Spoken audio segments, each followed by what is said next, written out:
the thought I was having was when we were young, we're told we can be anything. And then we realize it's a lie. And then we realize we're telling ourselves it's a lie because we actually just realize how much work it's going to take. And we'd rather believe it's a lie than we're not willing to work hard enough to achieve these things. And then it's kind of like this back and forth of like, can I? Or is it just too hard? Or am I just too weak? And it's this back and forth. And, you know, I'm just so grateful I fell into something that I was so passionate about that took a lot of effort and work, but that I also loved to do. And my body was built for, my mind was built for. You know, I was clearly genetically built to be a bodybuilder. Mentally, physically, environmentally, my relationships, everything flowed perfectly for me to be in this perfect position.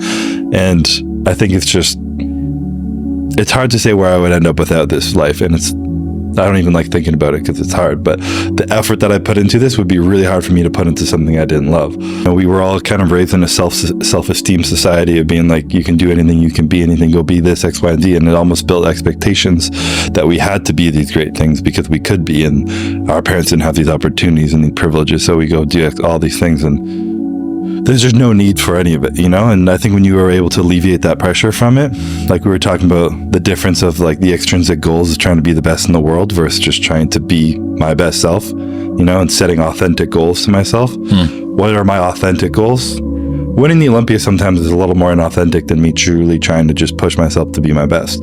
Do I still enjoy that? Absolutely. But those are the more of the need to be great, the little ego, the things that I'll die not needing. But the intrinsic goals that are regardless of things out of my control, you know, win, lose, beat him, don't beat him, what's in my control of just being myself and who I am, showing up at my best, knowing that I can go to sleep at night knowing I was myself.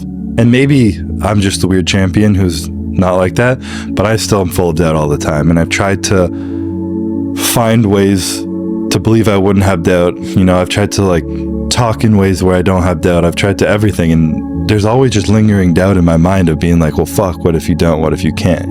And it's just the truth of my mind. And regardless of that, over the past 5 years, I've still been able to perform, progress, and be the best in the world with that on my mind. So who's to say that I can't have that doubt on my mind while being a champion? There's no rules to it. That's why I've always said the champion mentality, the rules of being a champion, is that there are no rules. So if I hadn't gone for it, which would be for me back in 2017, when I was in college, drinking, partying, doing all the things and being like, you know what, I'm going to stop this. When my friends go out, I'm going to go to sleep. I'm going to wake up early. I'm going to go to the gym. I'm going to eat 6 times a day. I'm going to spend my money on tuna and chicken breast rather than 6 packs of beer and all these things. And I'm just going to drop out of school, and I'm going to travel, and I'm going to try and get sponsors, and I'm going to try and win shows, and I'm going to do all this, and I'm going to take every risk I can. And I didn't even think about it, you know? When you're young, luckily you're at the greatest opportunity in your life to take risk and to fail, and then you're like, well, I'm 24 now, I can just go restart.